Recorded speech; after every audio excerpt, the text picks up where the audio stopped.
தமிழ்நாட்டில் ஒரு வாரத்திற்கு மழை பெய்யக்கூடும் என்று வானிலை ஆய்வு மையம் அறிவித்துள்ளது. கோவை மாவட்டத்தின் மலைப்பகுதிகள், நீலகிரி, தேனி, திருவண்ணாமலை, விழுப்புரம், கடலூர், காஞ்சிபுரம், செங்கல்பட்டு மாவட்டங்களின் ஓரிரு இடங்களில் கனமழை பெய்யக்கூடும் என்று தெரிவிக்கப்பட்டுள்ளது. மேற்கு தொடர்ச்சி மலை மாவட்டங்கள், டெல்டா மாவட்டங்கள், ராமநாதபுரம் மாவட்டம், வடகடலோர தமிழகத்தில் மிதமான மழை பெய்யும் எனவும் கூறப்பட்டிருக்கிறது. ஒரு சில இடங்களில் மணிக்கு 40 முதல் 50 கிலோமீட்டர் வேகத்தில் பலத்த காற்று வீசும் எனவும் எச்சரிக்கப்பட்டுள்ளது.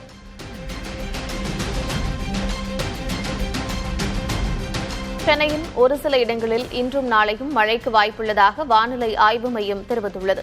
வானம் ஓரளவு மேகமூட்டத்துடன் காணப்படும் என்றும் மாலை அல்லது இரவு நேரங்களில் இடி மின்னலுடன் கூடிய மிதமான மழை பெய்யும் என்றும் கூறப்பட்டிருக்கிறது. அதிகபட்ச வெப்பநிலை 35 முதல் 36 டிகிரி செல்சியஸை ஒட்டியும், குறைந்தபட்ச வெப்பநிலை 25 முதல் 26 டிகிரி செல்சியஸை ஒட்டியும் இருக்கக்கூடும் என்று தெரிவிக்கப்பட்டுள்ளது.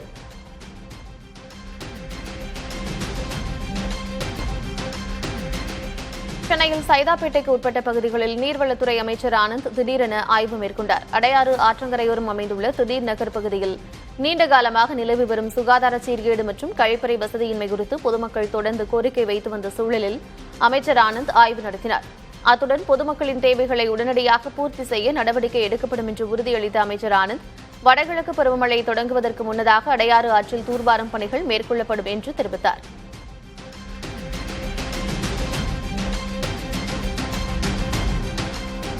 தீரன் சின்னமலை நினைவு நாளை முன்னிட்டு ஈரோடு மாவட்டம் ஓடா நிலையில் உள்ள அவரது மணிமண்டபத்தில் அமைச்சர் செங்கோட்டையன் மரியாதை செலுத்தினார்.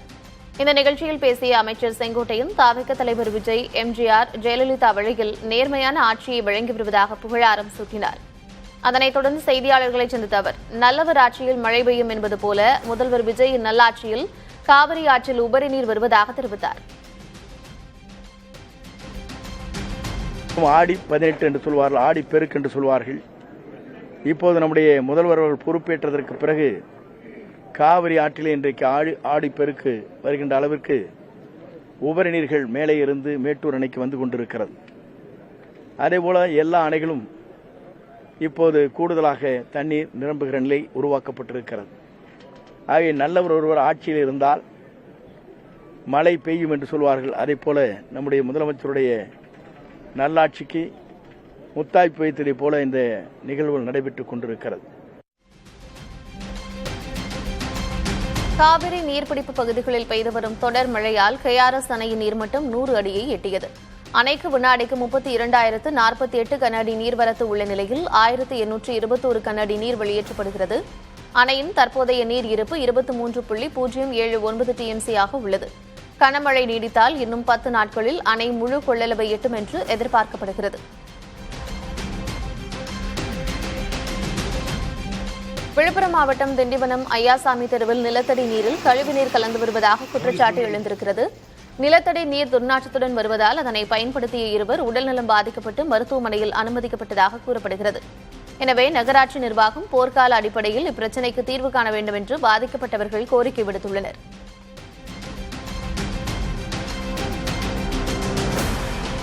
தேனி மாவட்டம் வைகை அணையின் நீர்பிடிப்பு பகுதியில் மழை இல்லாததால் பிரதான பாசன கால்வாய்கள் வறண்டு கிடக்கின்றன.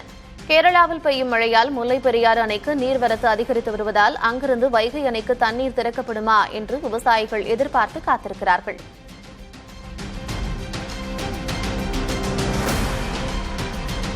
கள்ளக்குறிச்சி மாவட்ட ஆட்சியர் அலுவலகத்தில் யாசகம் பெற்று கிடைத்த 10,000 ரூபாய் பணத்தை முதியவர் ஒருவர் முதல்வரின் பொது நிவாரண நிதிக்கு வழங்கினார். தூத்துக்குடியைச் சேர்ந்த அந்த முதியவர் ஊராக யாசகம் செய்து கிடைத்த பணத்தை பள்ளிகளுக்கு நன்கொடையாக வழங்கி வருகிறார் என்பது குறிப்பிடத்தக்கது.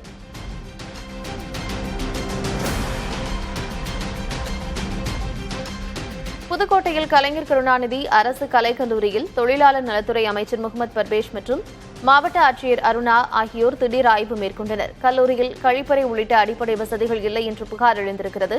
இதனையடுத்து அங்கு ஆய்வு செய்த பின்னர் செய்தியாளர்களிடம் பேசிய அமைச்சர் பர்வேஷ், கல்வி நிலையங்களில் கழிப்பறை வசதிகள் முறையாக ஏற்படுத்திக் கொடுக்கப்படும் என்று உறுதியளித்தார்.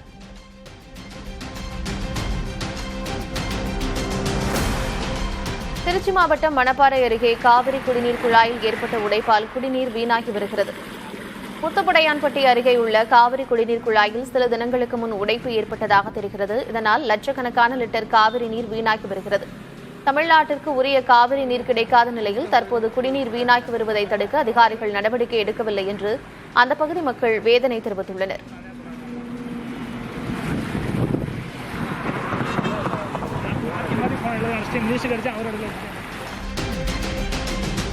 கடலூர் மாவட்டம் விருத்தாச்சலம் அடுத்த தொரவலூர் கிராமத்தில் நேரடி நெல் கொள்முதல் நிலையம் திறக்க கோரி விவசாயிகள் போராட்டத்தில் ஈடுபட்டனர்.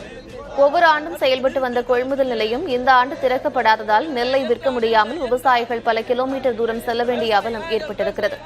இதனால் இடைத்தரகர்களிடம் குறைந்த விலைக்கு நெல்லை விற்கும் சூழல் உருவாகியுள்ளதாக வேதனை தெரிவித்த விவசாயிகள் உடனடியாக கொள்முதல் நிலையத்தை திறக்க நடவடிக்கை எடுக்க வேண்டும் என்று வலியுறுத்தியுள்ளனர்.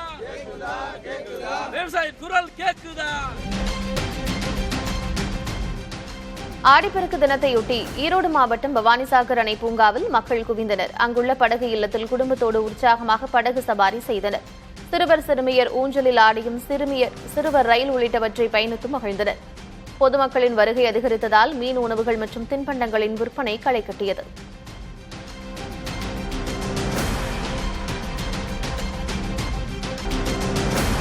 பட்ஜெட்டை ஒட்டி திருப்பூரில் பின்னலாடை வாரியம் அமைக்க வேண்டும் என்பது உள்ளிட்ட கோரிக்கைகளை தமிழக அரசிடம் வைத்துள்ளதாக திருப்பூர் ஏற்றுமதியாளர்கள் தெரிவித்துள்ளனர். இதற்கான அறிவிப்புகள் பட்ஜெட்டில் வெளியாகும் எனவும் அவர்கள் நம்பிக்கை தெரிவித்துள்ளனர். 2500 ஏற்றுமதி நிறுவனங்களும் 20,000 சார்பு நிறுவனங்களும் இருக்கக்கூடிய சூழல்.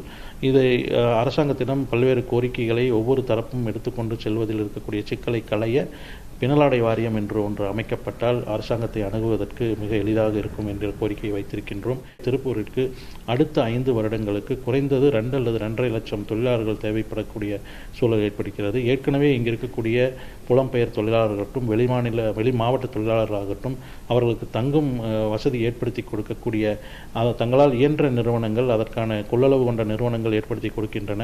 ஆனால் அவையெல்லாம் செய்ய இயலாத நிறுவனங்களுக்கு இது ஒரு பெரிய சிக்கலாக உருவெடுத்திருக்கிறது. திருப்பூரை 4 பகுதியாக பிரித்து 1 லட்சம் பேர் தங்குவதற்கான குடியிருப்பு வசதிகளை உடனடியாக ஏற்படுத்தி கொடுக்க வேண்டும் என்ற கோரிக்கையை வைத்திருக்கின்றோம். சாய ஆலைகளுக்கான அந்த 200 கோடி ரூபாய் ஏற்கனவே தமிழ்நாடு அரசு வட்டியில்லா கடனாக கொடுத்திருக்கின்றார்கள். அந்த கடனை நிச்சயமாக தள்ளுபடி செய்ய வேண்டும், மானியமாக அறிவித்து தள்ளுபடி செய்ய வேண்டும் என்ற கோரிக்கையை ஏற்படுத்தியிருக்கின்றோம். காவிரி விவகாரத்தில் அனைத்துக் கட்சி கூட்டத்தை கூட்ட மாட்டோம் என்று ஆட்சியாளர்கள் பிடிவாதமாக இருப்பது சரியான ஜனநாயக முறை அல்ல என்று திராவிடர் கழக தலைவர் கி. வீரமணி தெரிவித்தார். சென்னை அண்ணா அறிவாலயத்தில் திமுக தலைவர் மு. ஸ்டாலினை சந்தித்து பேசிய அவர் பின்னர் செய்தியாளர்களை சந்தித்த போது தமிழ்நாட்டில் ஜனநாயகம் காட்சியாக இல்லாமல் ஆட்சியாக நடைபெற வேண்டும் என்று வலியுறுத்தினார்.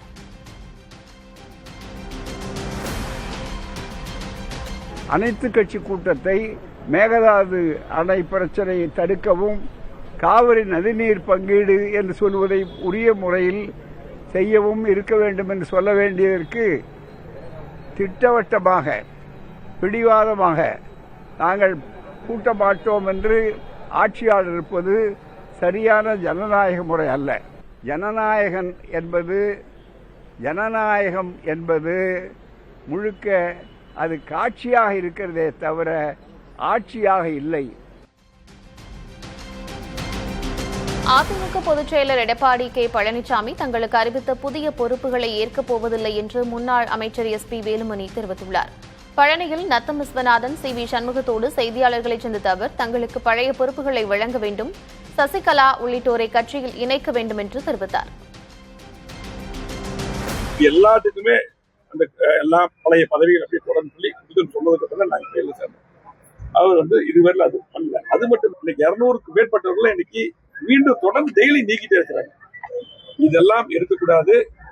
கண்டிப்பாக கட்சி பலப்படுத்த வேண்டும். பிரிந்து போனவர்கள் இந்த கட்சியில் நிறைய பேர் நீக்கிருக்காங்க. இதுக்கு முன்னாடி எப்படி அவங்களுக்கு தெரியும். முன்னாடி சொன்னோம். நம்முடைய மாண்புமிகு சின்னம்மா சசிகலா அவர்கள், டிடிவி தினகரன் அவர்கள் இதெல்லாம் எல்லாத்தையும் சேர்த்தணும். இன்னும் பிரிஞ்சு போனவங்க எல்லாத்தையும் சேர்த்தணும் போட்டு நானும் சொன்னோம். இதெல்லாம் சேர்த்து கட்சியை பலப்படுத்தணும். இதெல்லாம் நடைபெறல. இது துணை பொதுச் செயலாளர்னு சொல்லி போட்டு அறிவிச்சிருந்தாங்க. இன்னைக்கே நாங்க எல்லாருமே எங்களுக்கு எப்ப அவர் சொன்ன வார்த்தையை காப்பாற்றி பழையபடி அந்த பொறுப்புகள்லாம் வழங்கி எல்லாத்தையும் ஒன்று சேர்த்தாரோ அப்பதான் எங்களுக்கு மற்ற பொறுப்புகள் கொடுத்த பழைய பொறுப்புகள் எல்லாம் அறிவிச்சா நாங்கள் ஏற்றுக்கணும் சொல்லி தெளிவா சொல்லியிருந்தோம். அது தொடருது. அரசியலில் வாடகை வாய்கள் எப்படி வேண்டுமானாலும் மாற்றி மாற்றி பேசலாம் என்று வீதி லீடர்ஸ் அமைப்பின் தலைவர் அண்ணாமலை தெரிவித்துள்ளார். மதுரையில் வைகை ஆற்றை தூய்மைப்படுத்தும் பணியில் அண்ணாமலை ஈடுபட்டார். அவருடன் வீதி லீடர்ஸ் அமைப்பைச் சேர்ந்த 300க்கும் மேற்பட்டவர்கள் இணைந்து குப்பைகளை அகற்றினார். அப்போது பேசிய அண்ணாமலை, இன்றைக்கு அரசியல்வாதிகள் மாறிவிட்டதாகவும் அந்த அரசியல் நமக்கு வேண்டாம் என்பதால் தான் கள அரசியலுக்கு வந்துள்ளதாகவும் தெரிவித்தார். அரசியல் மேடை போடுவது ரொம்ப ஈஸியான வேலைங்க. பணம் கொடுத்தா யாரு வேணாலும் மேடை போடலாம், மைக்கில் யாரு வேணாலும் பேசலாம், என்ன வேணாலும் பேசலாம். முதலமைச்சர் சரியில்லைன்னு 1 மணி நேரம் பேசலாம், முதலமைச்சர் சரியா பண்றாருன்னு 1 மணி நேரம் பேசலாம். வாடகை வாய்கள் எப்படி வேணாலும் மாத்தி மாத்தி பேசலாம். அப்படித்தான் எனக்கு அரசியல்வாதிகள் மாறிட்டாங்க. அந்த அரசியல் நமக்கு வேண்டாம் என்பதற்காகத்தான் கள அரசியலுக்கு நம்ம வந்திருக்கோம். நம்முடைய நோக்கம் எல்லாம் இவன் சரியில்லை, அவன் சரியில்லை, இவன் சரி, அவன் சரி, யாரு வேணாலும் சொல்லலாம். நாம இந்த வேலையை செய்ய போவதில்லை. நாம எடுத்துக்காட்டாக ஒரு பணியை எடுத்து செய்யணும். இந்து சமய அறநிலையத்துறையில் வெள்ளை அறிக்கை வெளியிடுவது குறித்து ஆலோசனை மேற்கொண்டு வருவதாக அமைச்சர் ரமேஷ் தெரிவித்துள்ளார். திருச்சியில் தீரன் சின்னமலை திருவுருவ சிலைக்கு மாலை அணிவித்து மரியாதை செலுத்திய அவர் அதனைத் தொடர்ந்து செய்தியாளர்களை சந்தித்தார். அப்போது கடந்த ஆட்சியில் நடைபெற்ற கோயில் சொத்துக்கள் முறைகேடுகளை கண்டுபிடிக்க முறையான விசாரணை நடைபெற்று வருவதாக தெரிவித்தார். வெள்ளை அறிக்கை வெளியிடுறதை நாங்கள் டிஸ்கஸ் பண்ணிட்டு இருக்கிறோம். அதே போல கடந்த ஆட்சி நடைபெற்ற ஊழல்கள் என்னென்னலாம் கோயில் சொத்துக்கள் அபகரிக்கப்பட்டிருக்குது, கோயில் சொத்துக்கள் எப்படியெல்லாம் பல்வேறு இடங்களில் தவறாக பயன்படுத்தப்பட்டிருக்கிறது, அதை எல்லாத்தையும் நாங்கள் ஆய்வு பண்ணிக்கிட்டு இருக்கிறோம். அந்த ஆய்வுகளின் அடிப்படையில் யாரெல்லாம் அதில் ஈடுபட்டிருக்காங்கன்றதை நாங்கள் பார்த்துக்கிட்டு இருக்கிறோம். நிச்சயமாக இந்து சமய அறநிலைத்துறையை பொறுத்த வரைக்கும் ஊழல் அப்படின்றது முற்றிலும் ஒழிக்கப்படக்கூடிய ஒரு இடத்துல தான் நாங்கள் அதை வச்சிருக்கிறோம். ஆடி-18 பொங்கி வரும் புது புனலை வரவேற்ற காவிரி கரையின் மைந்தர்கள் விஜய் ஆட்சியின் செயலின்மையால் சோகத்தில் மூழ்கியுள்ளதாக திமுக தலைவர் மு.க.ஸ்டாலின் விமர்சித்துள்ளார். இது தொடர்பாக அவர் வெளியிட்டிருக்கும் எக்ஸ் பதிவில், தமிழ்நாட்டுக்கு தண்ணீர் திறந்துவிட மறுக்கும் கர்நாடக அரசை கண்டித்து ஒரு வார்த்தை கூட பேசாத முதல்வரை தமிழ்நாடு இப்போதுதான் பார்க்கிறது என்று கூறியுள்ளார்.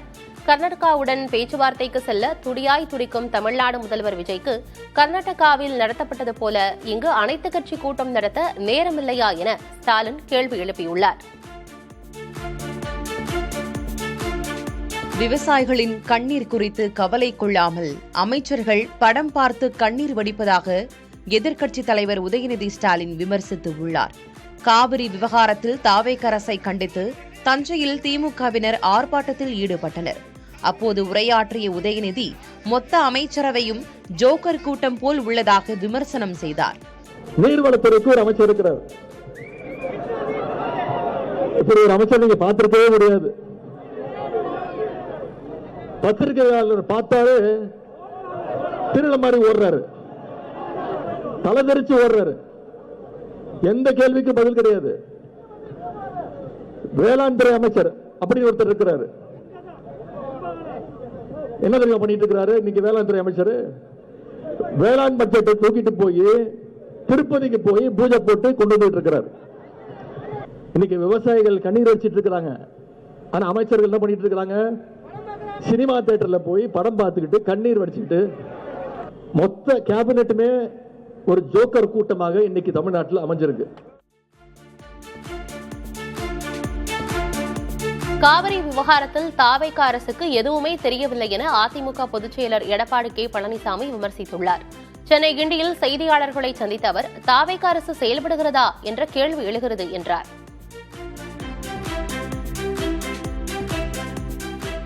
அங்கிருக்கிற அரசாங்கம் அரசியல் கட்சி தலைவர்களை மதிக்கின்றது, அங்க இருக்கின்ற விவசாயிகளை மதிக்கின்றது. இங்க இருக்கின்ற அரசாங்கம் செயல்படுவதா என்று கேள்விக்குறியாக இருக்கின்றது. ஏன்னா இந்த அரசாங்கத்துக்கு எந்த அனுபவமே கிடையாது. கட்சி ஆரம்பிக்கப்பட்ட கிட்டத்தட்ட 2.25 வருஷம் தான் ஆகுது. காவிரி நதியில் பிரச்சனை முழுமையா எதுவுமே தெரியாது. இன்றைக்கு அனைத்து இந்திய அண்ணா திராவிட முன்னேற்ற கழக ஆட்சியிலும் சரி, அல்லது திராவிட முன்னேற்ற கழக ஆட்சியிலும் சரி, இந்த காவிரி நதி பிரச்சனைக்கு எவ்வளவு போராட்டம் நடத்தப்பட்டிருக்கின்றது நாட்டு மக்களுக்கு தெரியும். அதோட பல அரசியல் கட்சி தலைவர்களும் அதையெல்லாம் வரலாறு தெரியாத ஒரு ஆட்சி தான் இந்த ஆட்சி. காவிரி விவகாரத்தில் அனைத்துக் கட்சி கூட்டம் நடத்தாதது வேதனை அளிப்பதாக அதிமுக பொதுச் செயலர் எடப்பாடி கே பழனிசாமி தெரிவித்துள்ளார். தீரன் சின்னமலையின் நினைவு நாளையொட்டி சென்னை கிண்டியில் அவரது உருவப்படத்திற்கு பழனிசாமி மலர் தூவி மரியாதை செலுத்தினார். அதனைத் தொடர்ந்து செய்தியாளர்களிடம் பேசிய அவர், அதிமுக திமுக ஆட்சியில் அனைத்துக் கட்சி கூட்டம் நடந்ததை சுட்டிக்காட்டி தாவேக அரசை விமர்சித்தார். மிகுந்த வேதனை அளிக்கின்றது.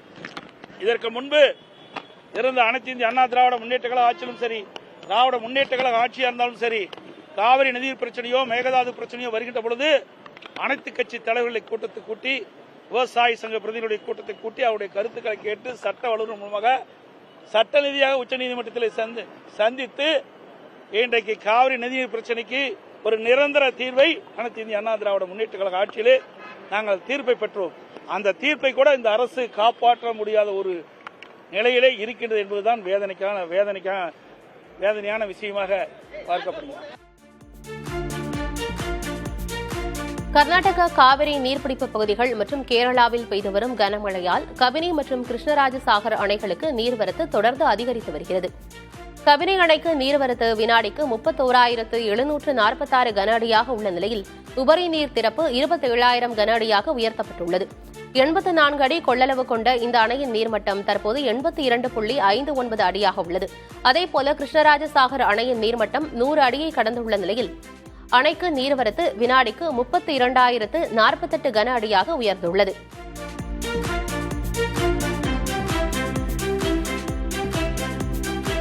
திருப்பரங்குன்றம் மலை மீது தீபம் ஏற்றுவது தொடர்பான வழக்கில் ராம ரவிக்குமார், மதுரை மாவட்ட ஆட்சியர், மதுரை மாநகர காவல் ஆணையர், திருப்பரங்குன்றம் சுப்பிரமணிய சுவாமி கோயில் செயல் அலுவலர் உள்ளிட்ட அனைத்து எதிர்மனுதாரர்களுக்கும் பதிலளிக்க உச்சநீதிமன்றம் உத்தரவிட்டுள்ளது. சென்னை உயர்நீதிமன்ற உத்தரவை எதிர்த்து தமிழக அரசு தாக்கல் செய்த மேல்முறையீட்டு மனு உச்சநீதிமன்றத்தில் விசாரணைக்கு வந்தது. வழக்கை விசாரித்த நீதிபதிகள் உயர்நீதிமன்ற உத்தரவிற்கு இடைக்கால தடை விதிக்க வேண்டும் என்ற கோரிக்கையை நிராகரித்து வழக்கின் விசாரணையை 8 வாரங்களுக்கு ஒத்திவைத்தனர்.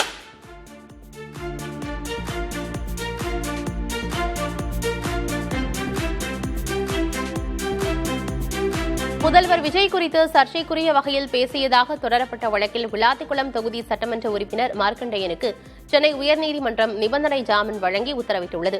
நீதிபதி ஜி கே இளந்திரையன் அவர்கள் பிறப்பித்த உத்தரவின்படி இனிமேல் இதுபோன்று பேசப்போவதில்லை என சம்பந்தப்பட்ட நீதிமன்றத்தில் உத்தரவாதம் அளிக்க வேண்டும் என தெரிவிக்கப்பட்டுள்ளது. சட்டமன்ற கூட்டத்தொடர் நடக்கும் நாட்கள் தவிர மற்ற நாட்களில் குறிப்பிட்ட நாட்களுக்கு காவல் நிலையத்தில் ஆஜராகி கையெழுத்திட வேண்டும் எனவும் நிபந்தனை விதிக்கப்பட்டுள்ளது.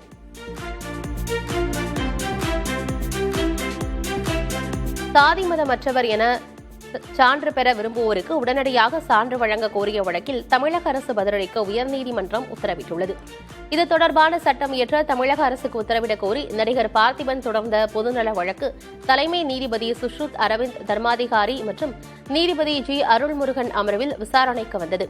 வழக்கை விசாரித்த நீதிபதிகள் மனுவிற்கு 4 வாரங்களில் பதிலளிக்க உள்துறை, வருவாய்த்துறை மற்றும் சட்டத்துறை செயலர்களுக்கு உத்தரவிட்டு விசாரணையை ஒத்திவைத்தனர்.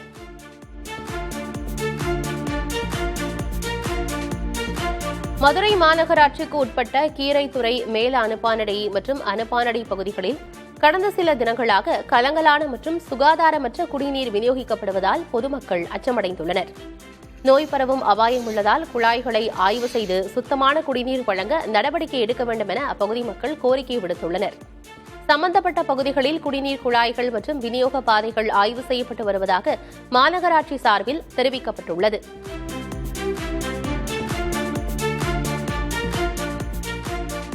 ஆவரி விமானப்படை மையத்தில் நடைபெற்ற கீழ்நிலை எழுத்தர் மற்றும் ஓட்டுநர் பணிகளுக்கான எழுத்துத் தேர்வில் முறைகேடுகளில் ஈடுபட முயன்ற ஹரியானா மாநிலத்தைச் சேர்ந்த 4 பேர் கைது செய்யப்பட்டனர். இவர்களில் 2 ஆள் மாறாட்ட முயற்சியிலும் மற்ற 2 ப்ளூடூத் டிரான்ஸ்மிட்டர் போன்ற தடை செய்யப்பட்ட மின்னணு சாதனங்களை பயன்படுத்தியதும் விசாரணையில் தெரியவந்துள்ளது.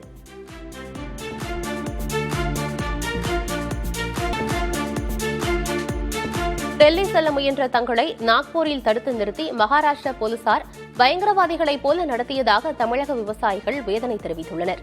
காவிரி நீர், மேகதாது அணை விவகாரங்கள் தொடர்பாக மத்திய நீர்வளத்துறை அமைச்சகத்தை முற்றுகையிடும் நோக்கில் காவிரி டெல்டா பாசறை இளைஞர் அணி கூட்டமைப்பைச் சேர்ந்த விவசாயிகள் ரயிலில் டெல்லி சென்றனர். அவர்களை மகாராஷ்டிரா மாநிலம் நாக்பூர் ரயில் நிலையத்தில் அம்மாநில போலீசார் தடுத்து நிறுத்தினர்.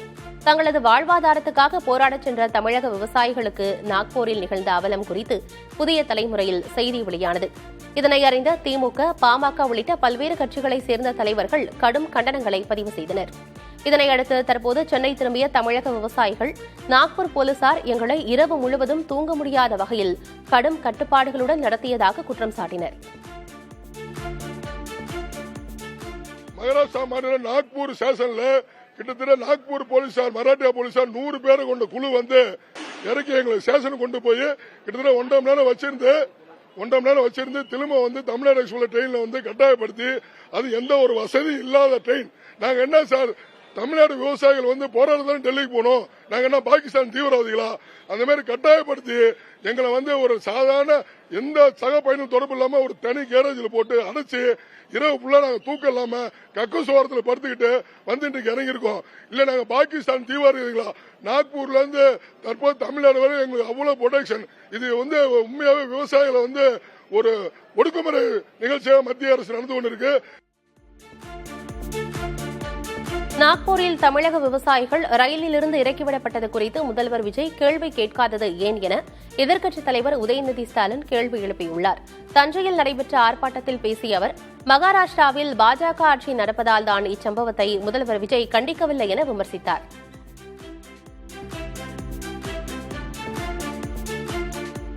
ஆட்சி அமைச்சு 3 மாசம் ஆச்சு, இதுவரைக்கும் அவரோட வாயிலிருந்து பாஜகன்னு ஒரு வார்த்தை வந்ததே கிடையாது. அவ்வளவு பெரிய தைரியசாலி. தமிழ்நாட்டு விவசாயிகள் டெல்லிக்கு போராட போயிருக்காங்க.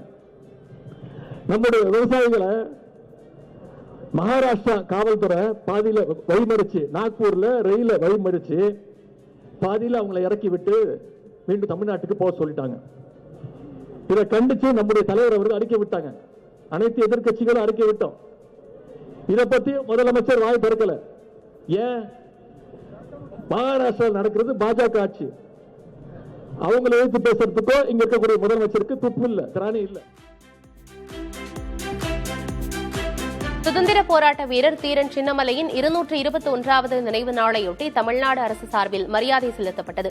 அதன்படி சென்னை கிண்டியில் தீரன் சின்னமலையின் உருவப்படத்திற்கு அமைச்சர்கள் ஆனந்த், ராஜ்மோகன், ராஜேஷ்குமார் உள்ளிட்டோர் மலர் தூவி மரியாதை செலுத்தினர். இதேபோல ஈரோடு அருகே ஓடாநிலையில் உள்ள தீரன் சின்னமலையின் மணிமண்டபத்தில் அமைச்சர் செங்கோட்டையன் மலர் தூவி மரியாதை செலுத்தினார்.